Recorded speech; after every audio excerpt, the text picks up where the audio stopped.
Okay, so without further ado, I think we could probably say hello to Nicole and you can get us started today. Thank you. No worries. Thank you so much, Deanne and Kelly. I really appreciate that introduction and for the invitation to present to everyone today. Like Deanne mentioned, I am the Manager of Disability Policy and Legislation. So I work in 31 Flinders Street. Today I'm presenting from Gadgeriland, so just a bit further north of Adelaide. And I also want to pay my respects to elders of the land that I'm meeting on today, but also the land across the state where everyone is, for the knowledge that they bring to our lives and for the care that they have provided to country across our beautiful state. So thank you again for having me here. So Deanne had mentioned that I am going to talk about some bits and pieces in relation to NDIS. So that's mainly around NDIS providers coming onto school sites, but I'm also going to touch on health matters when your children attend school. So around health support agreements and healthcare plans. So that will be my discussion. It will probably go for about 25 minutes or so. And I think there's been some time for questions and answers during or after that.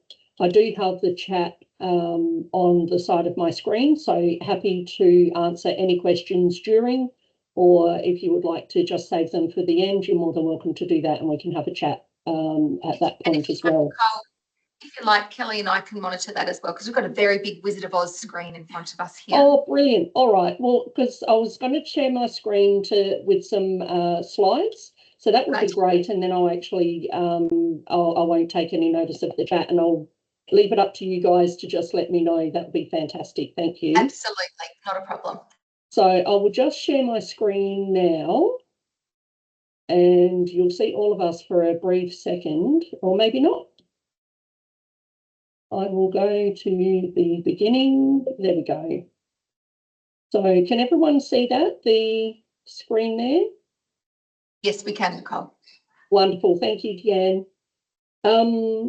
So part of my role in disability policy and legislation sits within the Inclusive Teaching and Learning, which we are in the same directorate as SIES. So we work quite closely together in providing supports to your children as they attend our schools.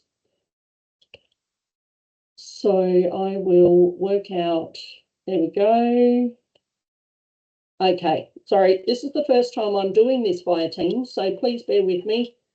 So the NDIS provider procedure, we call the non-education service provider access. Predominantly that's NDIS providers coming onto sites to be able to provide therapeutic supports to your children in schools. So as you can see on the screen there, parents and carers just provide that request to the leadership at schools around having therapeutic support services come into schools during the school day. As you can see, it's not automatically approved. The decision does belong with the principal, but they try and do everything to accommodate that. So multiple factors, as you can see, for site leaders to consider is around space at the school. Now before I start with those factors, I should add that the department really puts this decision on site leadership because every school is different, every student cohort is different, and the needs of the school community is different. So that's why the decision relies on the principal, or sits with the principal, I should say, purely because they know the ins and outs of their school, the school cohort, the school community. So the things that they do have to consider, though, is effectively space. So is there an appropriate space for a provider to come in and have an appointment or conduct a session with your child? Can the school provide line of sight for that appointment? So what that means is the school leadership have duty of care for your child even while they're in these sessions. So they have to maintain line of sight. It doesn't mean that they have to be watching them all the time, but they have to be able to see what's happening in that session. They also consider the impact on a student's education time. So what that means is there's a mandated amount of education time that they have to fulfill. And they really want to, I guess, assess a balance between therapeutic support sessions and educational time. And it might be that some schools will have literacy and numeracy and the like in the morning, where kids are fresh, their brains are active, they really respond well to that sort of really chunky education time.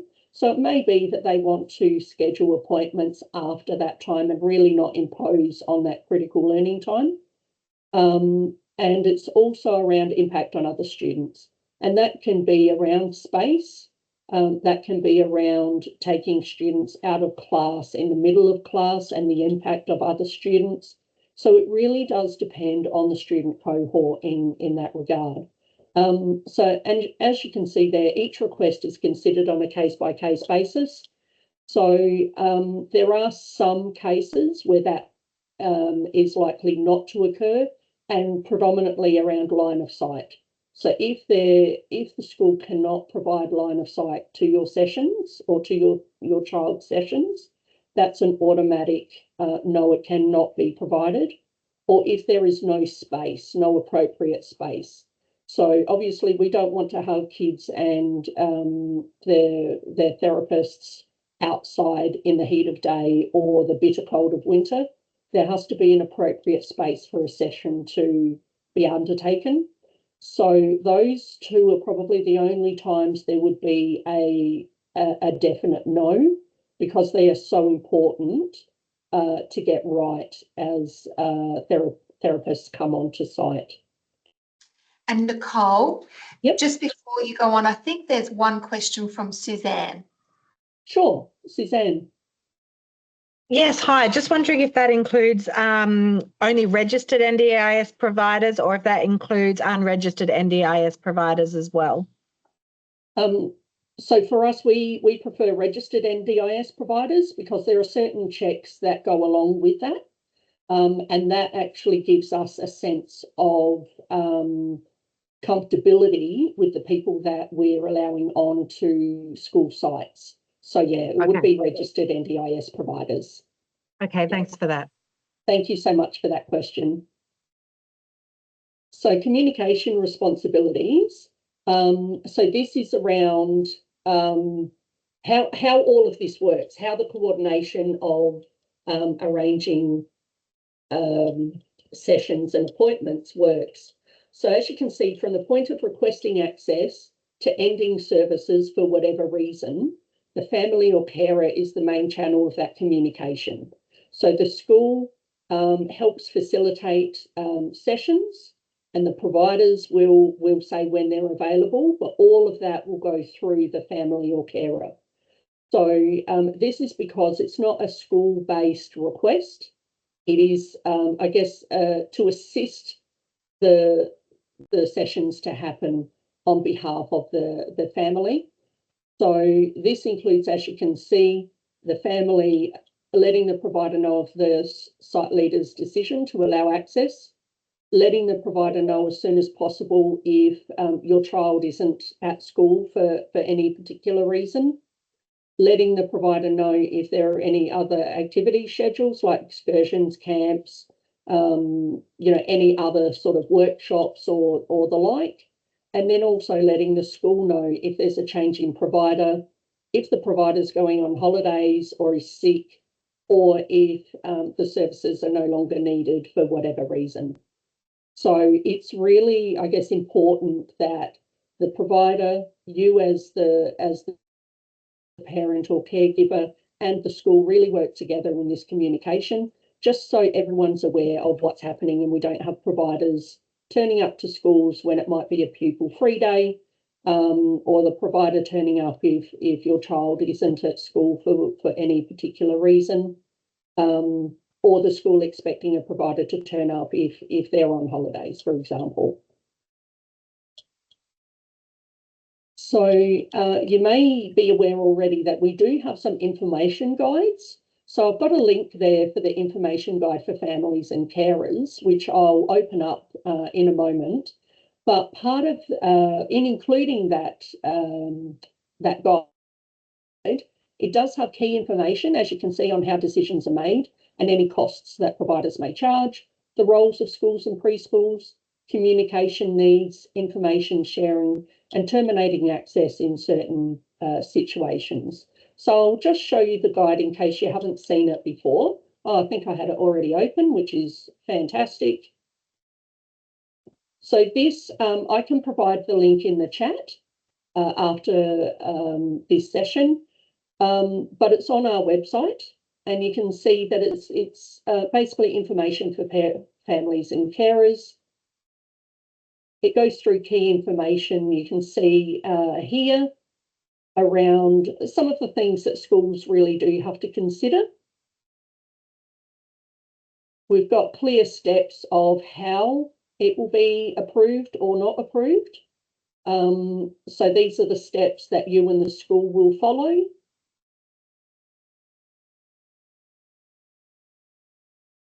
We go into, like I said, role of school and preschools, what the site leaders will consider, and then how that decision will be communicated.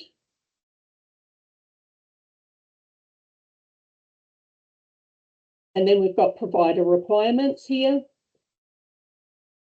So they are required to enter into a license agreement, which purely sets out what area of the school they have access to, what the responsibilities of the provider are, what the responsibilities of the school are, and any other agreements based on the session.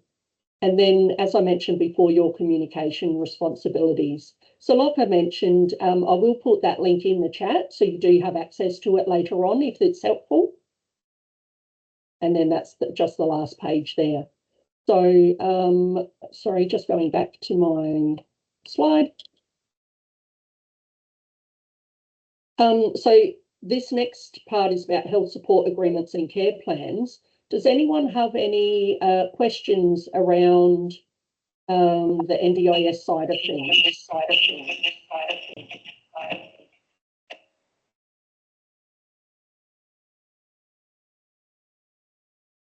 Not at this stage. Okay, I'll keep moving along. So also, just if people wanted to put their questions just in the chat as well, just in case their microphones aren't working or you're going in and out of service a little bit, feel free and we can pass them on to Nicole. That would be great. And if you do have any around NDIS while I'm talking about the health support agreements and care plans, please by all means put them into the chat and I can go back to it at the end of the session, at the end of the presentation. Certainly, thanks. So health support agreements and care plans, you may have heard of depending on any health needs of your child. So these are two different types of documents, and they really do help the school understand the needs of your child and really get that support on what to do for your child and how to support them with their health needs. And this is all on the public-facing website as well. So here there's just a bit of a comparison in terms of a health support agreement and a healthcare plan. So the health support agreement is effectively an overarching agreement that education staff, parents and your child can work together to really understand how medical needs and health needs are delivered in a school setting. So because it is that overarching document, it identifies the needs and how to minimise risks for your child, about why we need the plans, when they should be enacted, how they should be enacted.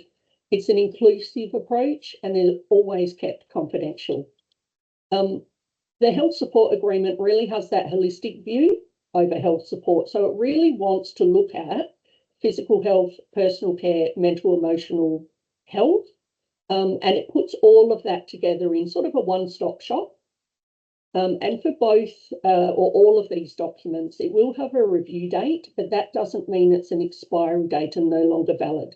The review date is purely just a prompt to really go back to that document and see if anything has changed, see if there needs to be an update, or it might just be that it's reviewed and it's all perfectly still okay, and then it's just continued to be used. So with healthcare plans, they are more detailed around the specific needs of your child.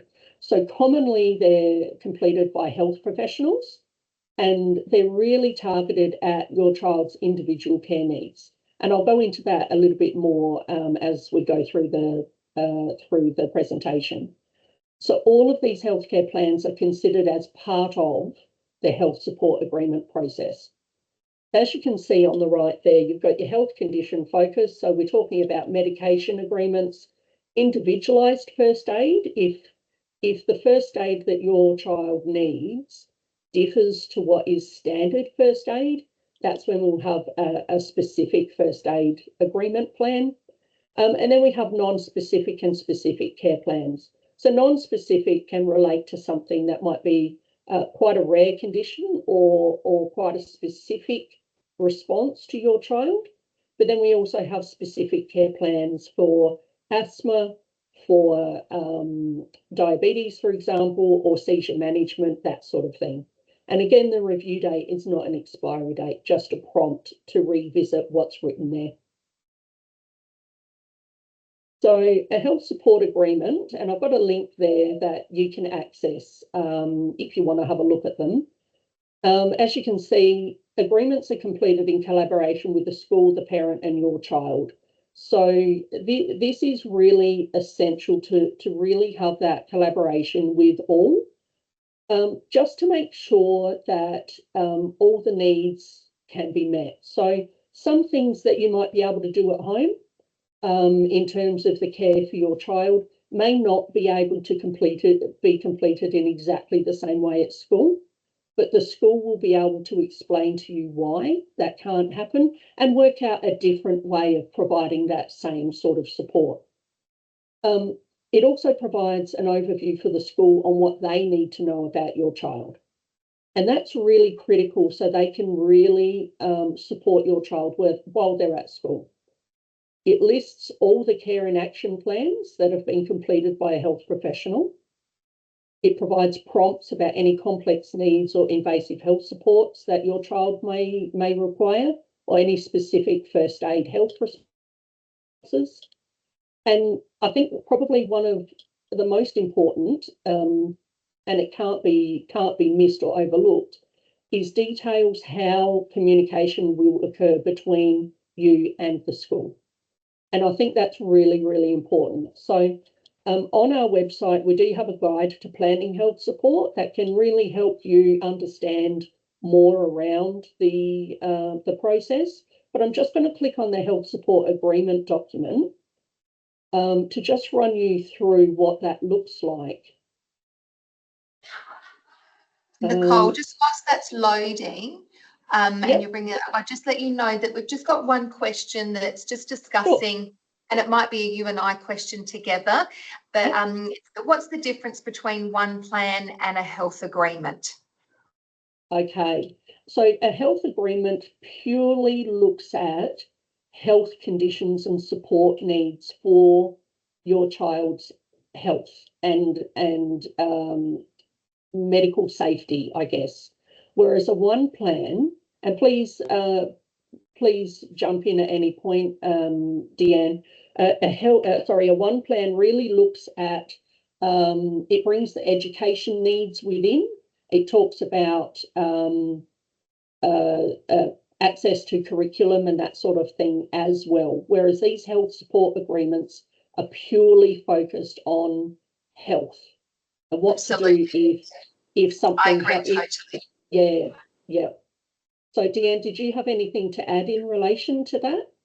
I think you've nailed it exactly. One is really around the health of a child, whereas the one plan is going to be more around those curriculum, academic supports and adjustments, and really identifying those and making sure that there's communication and there's a plan around how those special requirements and extra needs are being met as well. So yeah, exactly.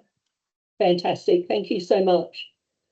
So I hope everyone can see this. So it's the health support agreement. So that's the umbrella document that really ties everything together as like a one-stop shop for knowing about how to support your child. So usually a photo will go here. You can see we've got relevant information to identify whose plan it is. And then we talk about here, and so this is for the school, when does this agreement apply? So do we have a separate transport agreement? Do we have separate camp and excursions agreements for the and that sort of thing? We talk about we look at the education and care staff members and leadership. And then this is quite crucial for the child or young person and the parent to really consider, have you participated in the development of and understand what the support agreement is? Do you approve the release and sharing of this information to supervising staff and emergency medical staff? And do you understand that the staff might seek additional information or advice in terms of medical information contained in this plan from the Access Assistance Program? So the Access Assistance Program is what our Women's and Children's Health Network assist us with. So we have, usually from a department or school perspective, we'll reach out to them to perhaps get some clinical advice around medication or a particular health condition to really understand it a little bit more and make sure that the school staff know what they can and can't do if there's any ever question about how they provide for your child. So now we go down into the agreement review, and that's basically a bit of a list as to when you've touched base and any changes that have been made. This is where we go into care needs. So this tries to put in the most common, I guess, but we do have other here where another document can be fastened to this. So it really goes into the one-stop shop of what does your child need to be considered. We have our care plans, action plans, and management plans. So they can be, they are quite varied. So they just are listed here. So anyone looking at this agreement can really have an understanding of the needs of your child. We've got if any medication are needed, any health conditions that the school needs to be aware of, complex needs or invasive health supports. As you can see there, there's some examples of gastronomy, tracheostomy care, oxygen and the like. So it really does depend on the needs of your child. Any first aid responses that are not just standard first aid. So this may be seizure management, for example, if midazolam is provided, that's not standard first aid. And standard first aid also provides that should a child have a seizure, for example, if that seizure continues for 5 minutes, an ambulance must be called. So that isn't necessary for all students. So that's where we might need an individual first aid plan. Any routine supervision for health-related matters is included there. Any personal care that's required. If there are any cultural or language matters or needs that just need to be taken into consideration, anything additional. And then this part I think is absolutely critical around the communication. So as you can see, this is really how you and the school work out how you're going to communicate about anything. So if there are any problems at school or home, if there was an incident that occurred or anything like this, this is exactly where you would know where you would put your preferences and you and the school work out the best way that that crucial information can be provided between the two. So that comes down to the last page. So Nicole, just quickly on the health support agreement, just have a question. I have a question as well, I think, but just, is this a new document was a question, but also I'm just going to ask on behalf of the families, who can access this document? Is it only the schools that can access this, or can families access it? How do they bring it to the school? No worries. Thank you for those questions. They're great. So no, this isn't a new document. This has been around for quite some time. And it is on the department's website, so anyone can have a look at it. What I'll do is I'll just write a note to put links in the chat for the health support, and I'll probably go through it a little bit more in the presentation, because I'll put a link to the NDIS guide as well. And I'm just going to ask another quick question on behalf of somebody else who's asked, is this document compulsory or optional? Our son has a 1 plan and a behaviour management plan for his autism. Would it be doubling up to use this document as well? Yeah, that's a great question. And it really does depend on what's in the 1 plan and that sort of, and a behaviour support plan. And look, the last thing we want to do is say that you've got 30,000 forms that you have to fill out and half of them are very similar. So my recommendation would be to, if you like, if you think that the documents that are already in place cover off everything and there's no additional health support. So, and what I mean by health support is if there's any medication that's needed regularly, or if there are any other conditions such as seizures or anything else that the school needs to be aware of, if they don't exist and the other documents cover everything, I would say you don't need it.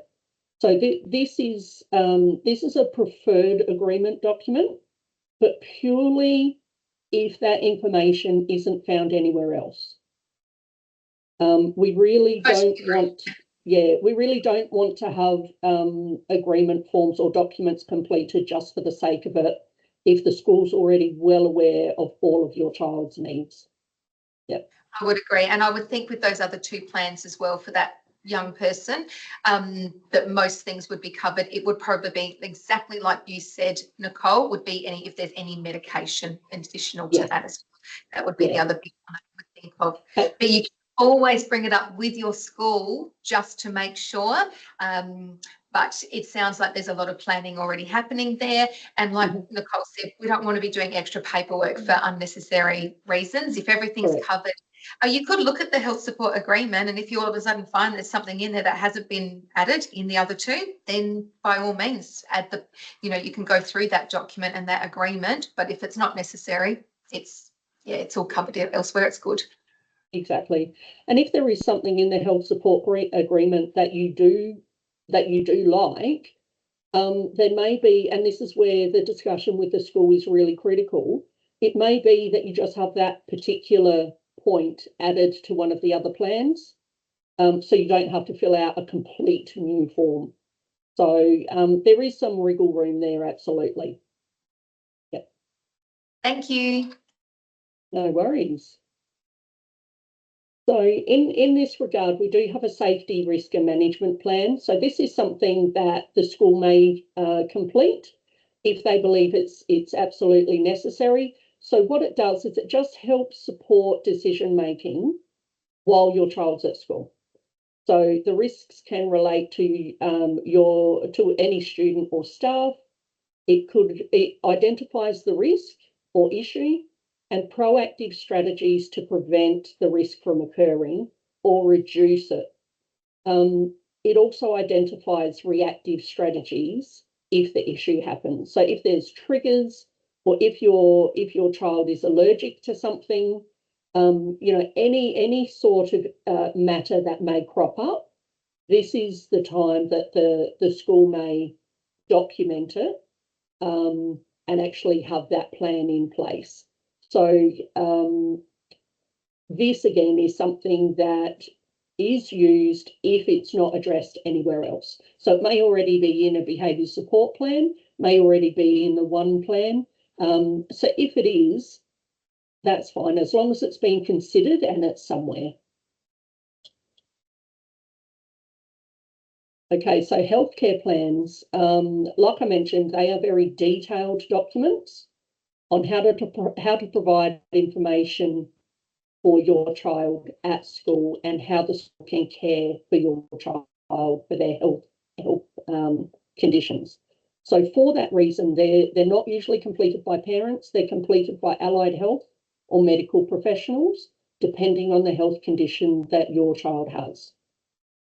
Parents, health professionals and school all work together and agree to the plans. And again, like I mentioned a little bit earlier, sometimes there might be things that you can absolutely do at home, but they just don't quite work in an education setting.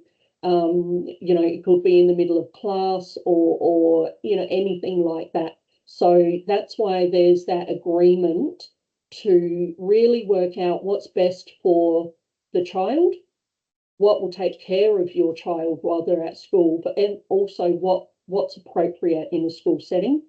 So sometimes, you know, there might be procedures around how to appropriately move a child that's in a wheelchair, for example. We may not be able to do that in the same way that you do at home, but we'll find a way to be able to do it that's appropriate in the school setting. The objective here is to make sure that your child receives the care that they need when they're at school. And again, the review dates are not expiry dates, but just a prompt to make sure that all of the information is still accurate and correct. So this one, I think, will take us to the website.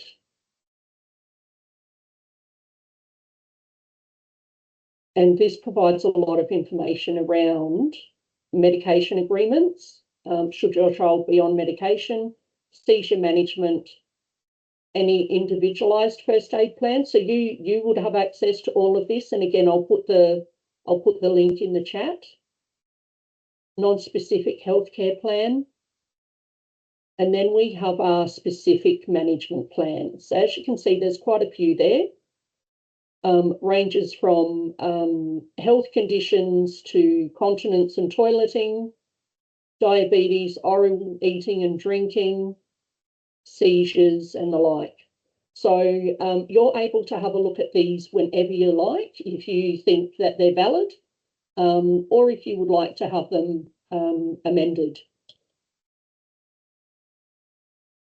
And I have lost where I'm going. There we go.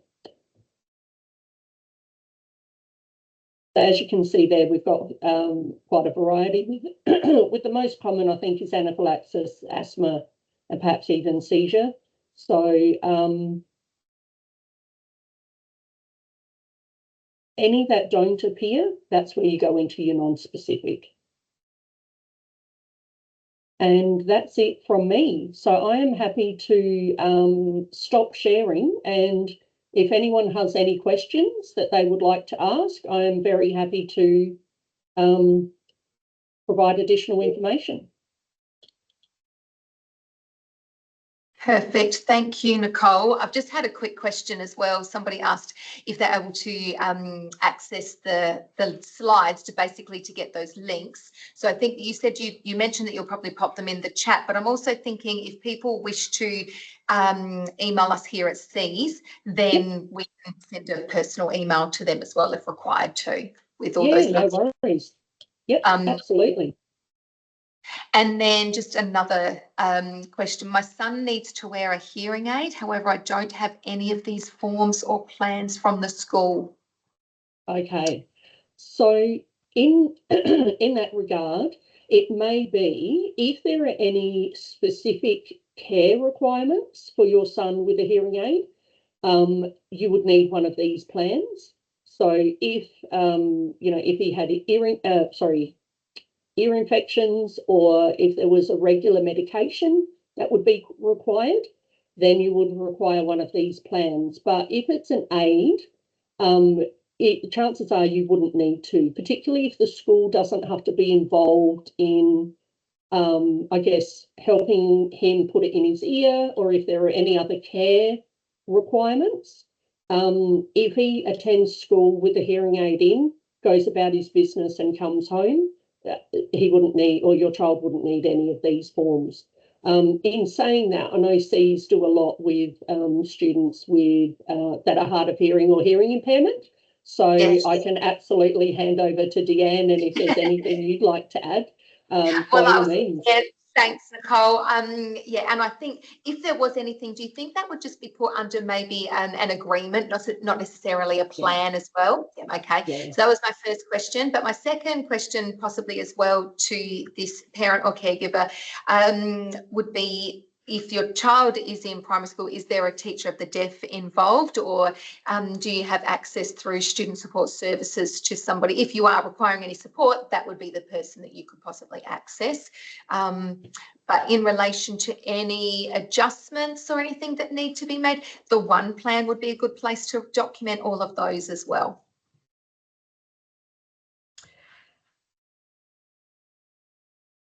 I'm not sure if there's any other questions at the moment, or if you do think of anything though. Okay, I've been waiting since support and okay. So Natalie, if you would like to, you can always get in contact with us separately and we can support you. Not sure exactly which school you're coming from, but that's probably part of a really good segue, I would think. Although, you know, Nicole, I think, are you happy to stay online, Nicole?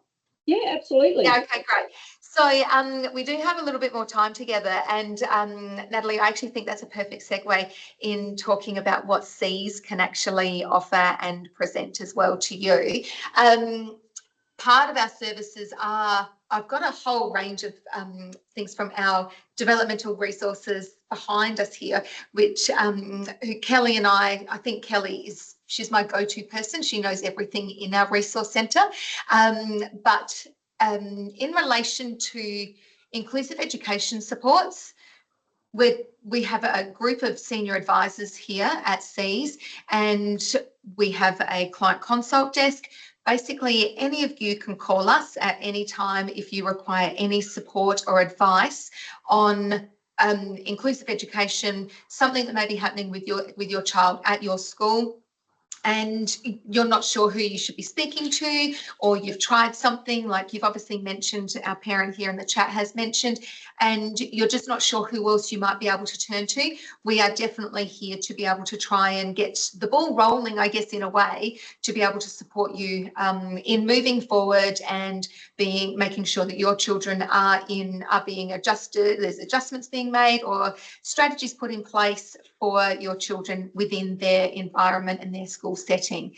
The supports that we offer obviously are over the phone, but that we have inclusive technology. I'm sure you saw last time, if you weren't online last time, our inclusive technology services are also extremely high in demand, but Candice and Jim in particular have a vast amount of experience there. So they're able to offer online, over the phone, Teams meetings. They can work with yourself and the school as well in providing and actually giving you a whole heap of information about what's available just on our laptops and our iPads, as well as any other assistive technologies that you might need, any applications or programs for predominantly to use for communication, or it might just be with assisting writing or reading in the classroom, but it's quite individualised as well. So that's another part of our services.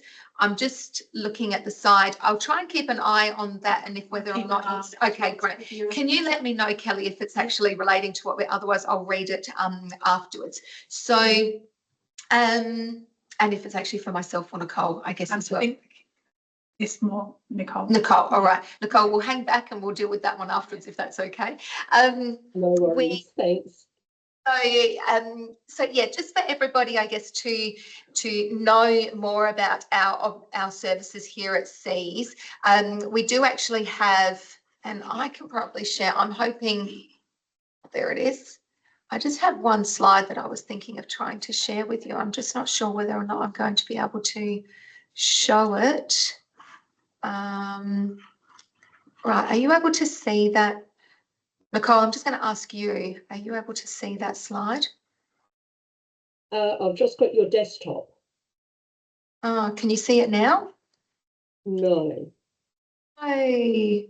I think, do you have, are you extending over two Yeah. screens? Yeah. Okay. Yeah. And you're not able to see that still, are you? No, I can just see your blank desktop. Oh, well, that's a bit boring. I won't do that. I can see your mouse though, just then. Yeah, that's a bit boring too, really, though, isn't it? Let me see if I can do this and just present it in Teams instead. There's another option.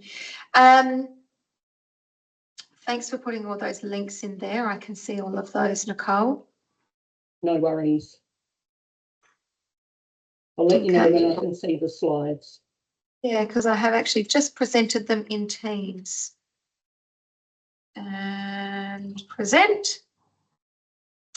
And it's nothing as if it was very fancy, but it was really just giving you a list of everything that we have to be able to. I'll stop sharing because there's actually nothing that's sharing. So there's no point in sharing that for you. I just wanted to really give you a bit of an idea of all the different SIES services here. And I know that many of you have probably been to these before and are very aware of what we do, but just to reiterate to you, it's not just about obviously our inclusive education advice that we offer. Like I said, if you can email us if you require, you can phone call, you can actually come in and see us as well if you're ever in the local area. We love people coming in. We obviously host a whole quite a large range of resources. We've got some here and I'll go through a couple that I think might be relevant for you afterwards. I have no idea of your children's backgrounds, but it was really just to be able to give you a bit of a look-see. If you're not already borrowers, please make sure that you get in touch with us so you can actually access our resources. We have curriculum resources, we have reference resources for teachers as well and educators, as well as developmental resources. They're all able to be borrowed by yourselves. You can come in and collect the resources. If you're which you are regional, we do offer a service. You need to get some, I guess, permission from your child's school, but we do actually offer a courier service, so you can actually have your items, the items that you purchase, you can purchase online. Sorry, you can borrow online. You can't purchase them. You can borrow them online, and then we can have them couriered out to your child's school. We just ask though that you actually get written permission, otherwise the school actually will receive all those bits and pieces and not know what to do with them, and they'll never reach you. So we do offer that service as well. We have here based at SIES is our Autism Inclusion Teacher Initiative, and that's something that a lot of families are usually quite interested in. So the Autism Inclusion Teacher Initiative is a state initiative. It's a department initiative where we actually have in our primary schools, not high schools yet, but there is a pilot at the moment. But in our primary schools, there is an autism inclusion teacher, and they are there to support our autistic students. Here at SIES, so that's the Statewide Inclusive Education Service. And we do service Kangaroo Island as well. So we actually, we service as Autism Inclusion Teacher Support. We support all of those teachers in helping them support students and your children as well, possibly, in meeting their potential and their needs and what they require in their classrooms. So there's probably about 5 senior advisors, and there's 5 people on the Autism Inclusion Teacher Initiative as well, including occupational therapist, a speech pathologist, a developmental educator, a psychologist. So that team is actually really quite diverse and multidisciplinary to be able to support all our autism inclusion teachers statewide. So if your child has a diagnosis of autism, and you haven't yet been able to liaise or meet the autism inclusion teacher at your child's school, I would really encourage you to reach out and find out who that is at your child's school. I'm sure it would be really good for you to be able to know what they're doing, and that I'm sure they would be more than happy to let you know about what we're doing to support them as well. When Nicole was talking about some of the healthcare plans and health agreements, we do here at SIES, we actually offer an access assist equipment, and that's the bigger equipment, and sort of for children, typically with their physical needs, we have particular standing frames, we have certain change tables, lifting change tables. Those requests are usually sent to us by physiotherapists or occupational therapists. So it's almost like it's a prescription from them to be able to send in a request. But if any of your children do need any of those physical equipment, then please make sure that you reach out to us and let your other allied health professionals know about us as well. We offer support in case any of your children are enrolled in a specialised education setting. So it's a special class, a disability unit, or a special school anywhere. Here we do offer support for those educators as well. We offer regular professional development statewide, both to teachers in the classrooms as well as to leaders. We're more than happy to speak to you about your children in all the settings. So it's not just our general mainstream setting, but in our special schools, disability units, and in special classes. The one thing that I'm really keen to talk to you about are our parent forums. I mentioned to you earlier that annually we have an Inclusive Education Expo, and that is for educators and student support officers, so our SSOs in our schools, and we're taking that to Port Lincoln this year. But one of the other things that Kelly and I are both very passionate in is really connecting with our parent community, parent and caregiver community in our rural regional areas also. So we will be going to Port Lincoln, and hopefully we'll be able to do a meet and greet in Port Lincoln, and that's going to be in face-to-face hopefully, but every term we offer a parent forum. We host it here at SIES. So that's in Henley Beach, our statewide inclusive education service. And again, if you're ever able to come along to that, please feel free to do so. It's most of a day, so we hope that people can drop their children off at school, attend here, and then we're finished in time for people to go and pick their children up as well.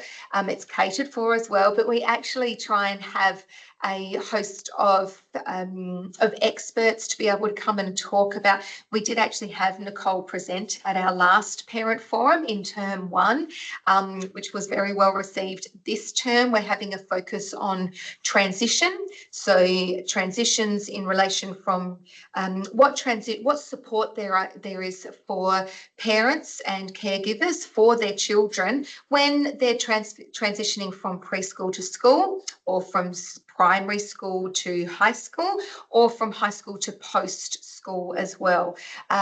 So we're looking at making a few different themes, I guess, for our parent forums moving on this year. So this term is transitions. If you are not aware of our parent forums, I would really love for you to be able to email us, and we can put you on our parent information list, and we'll send out the invite to you. It's live streamed as well, so therefore you can still be a part of it even though you can't be in our room here with us. And we really would love to be able to try and see whether we can have some schools or some community libraries maybe in the area host a small group of parents to be able to attend those parent forums together, so you actually feel like you still are networking with other people, because that is one of the biggest things that our parents take away from our parent forums, is that they can actually speak with other parents who are possibly going through similar similar things that they are, as well as talk about different advice that they might be able to have from what one school's doing to another, and just a really nice support as well for each other also.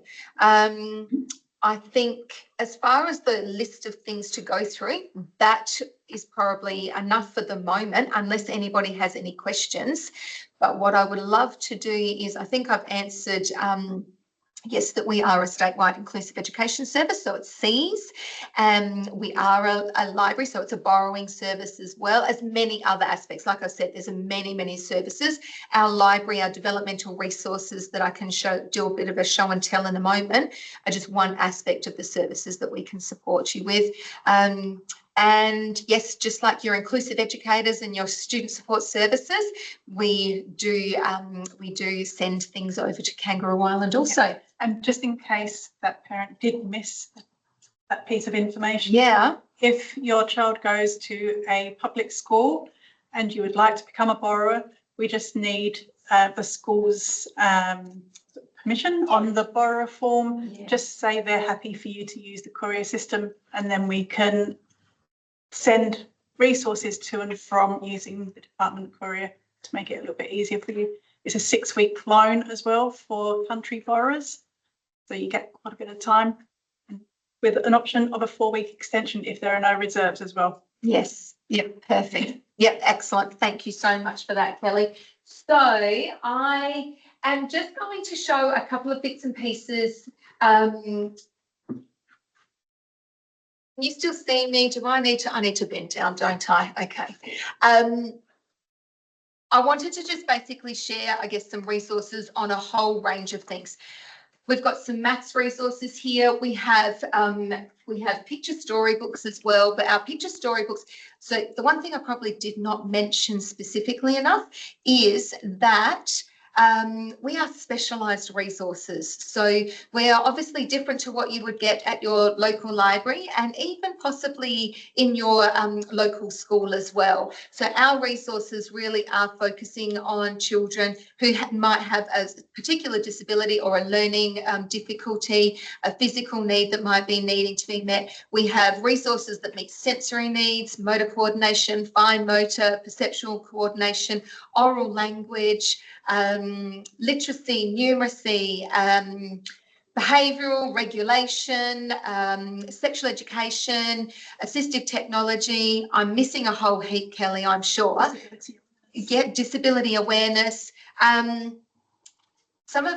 But I think one of the things that I notice here is that these resources are really easy for families to use at home to be able to support whatever it is that your child might be focusing on at school.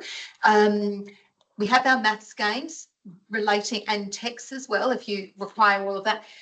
We have some beautiful books that have been written by somebody called Nell Harris, who's worked really closely with us here at the Department for Education in supporting in our parent forums, at our inclusive education expos, and she's an autistic ADHD person, and she's written some storybooks for children on particular themes such as, playing and how tricky that can be. It's not necessarily naming or identifying ADHD or autism in the text, but we can see from the way that Nell writes her books that she's having a special lens over it as well, which is quite inclusive. So neuroaffirming and inclusive as well. And we do have an online catalogue, and we'd be more than happy for it. So if you type in SIES in your SIES, you will definitely be able to come up with our website, and then online as well, just so you know, there's a registration form online as well, so you can access that too. In relation to, I guess, in wanting to, there's so many things, it's hard to actually talk about what to talk about first.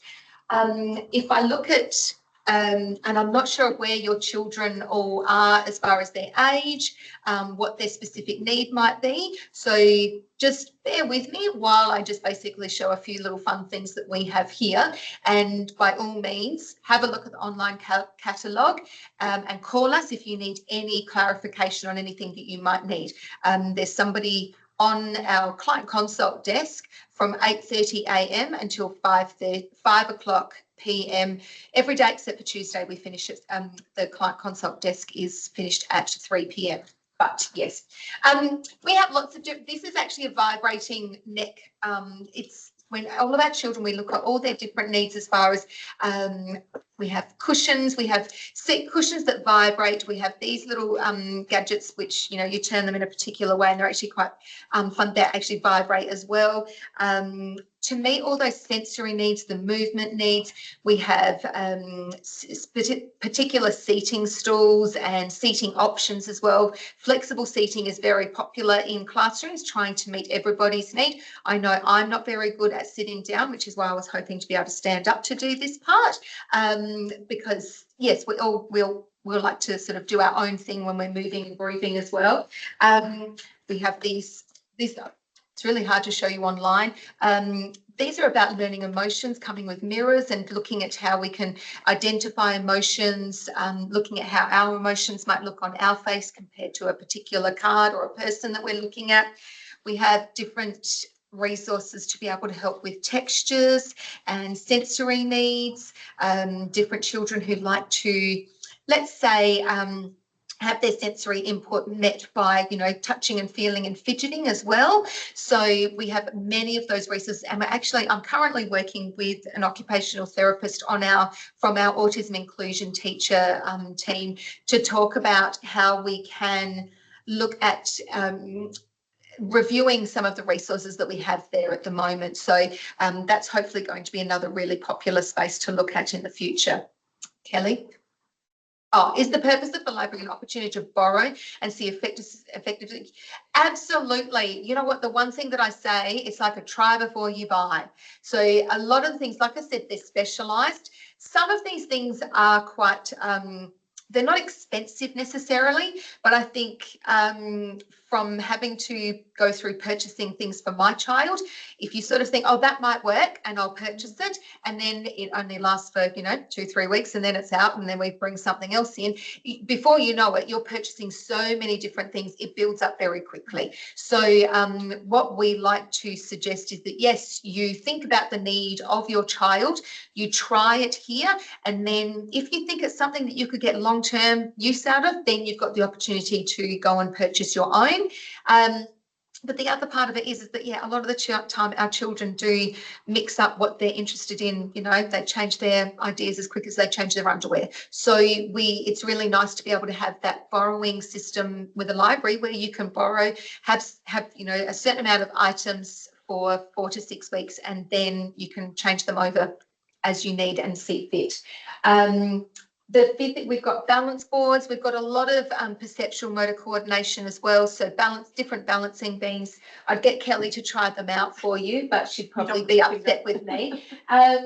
We have weighted cushions and things as well, which obviously is very useful. Again, feeling as if, please share this information with your child's class teacher, because they too can borrow. So if they're seeing that something is actually relevant for them in class as well, you know, it's sometimes interesting to know as a parent, you know, all the things that happen and, you know, work at home don't necessarily work at school and vice versa. So it's nice to be able to, for both the teacher or the classroom teacher and yourself, to be trialing different things. It's always a continual hypothesis as to how we can, you know, fit that, you know, meet that perfect need and fit that gap and meet that gap and need for that child. It's a bit of a juggling act as well. And an important piece of information I did forget, as parents, you can borrow up to 5 items at a time as well. So you could potentially order a few different things, try, see how you go. If they don't work, send them back, swap them for something else. Yeah, definitely. Online is really tricky here, but I did want to just basically, there are lots of different things. There's social problems games. So not social problems, but there's games for social problem solving. Should I, shouldn't I, giving you lots of different ideas as to posing questions, giving scenarios. There's a lot about communication, So it would be lovely to be able to do a little bit of a fly around with you to be able to show you what the space looks like.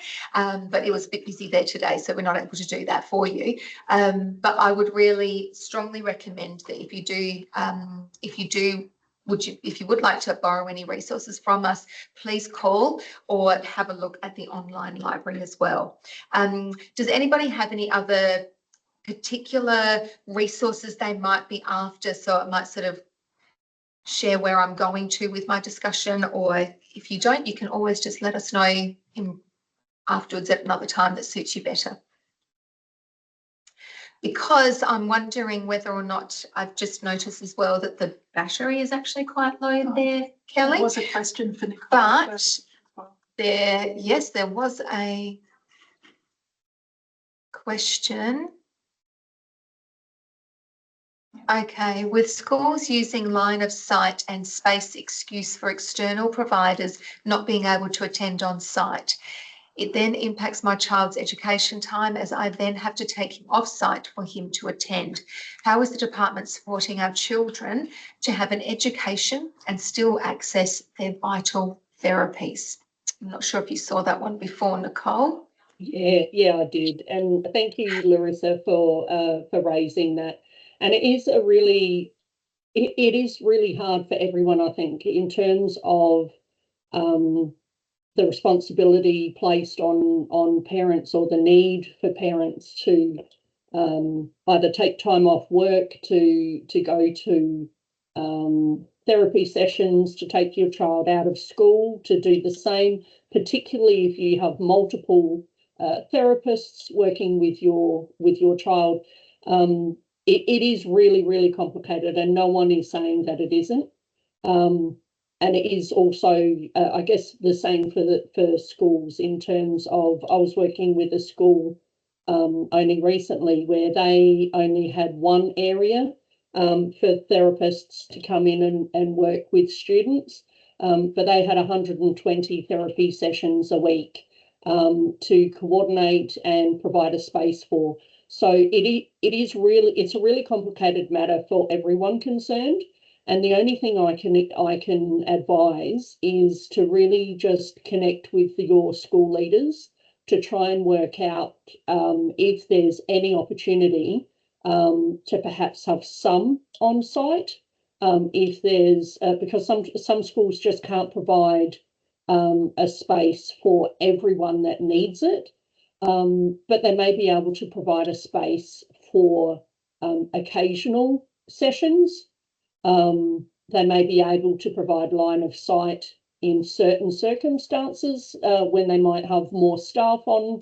There might be a certain space available, but not available all the time, but it's available at some times. So the only thing I can suggest is to really just work with your school leadership to see if there's any compromise that can be agreed to. Like I said, you might not be able to get every single appointment, but you might be able to get some. So that may be of assistance. If it's a situation that they just can't provide any availability at all, they might be able to provide some work for your child to be able to continue on with at home. So they don't get excuse me, so they don't fall behind with their work or anything like that, depending on how long they're out of school. So it really is trying to get that balance for everyone, which I think we can all agree is just really, really hard to do. So I really do hope that helps, Larissa. Thanks, Nicole. Yeah, it's a very tricky space.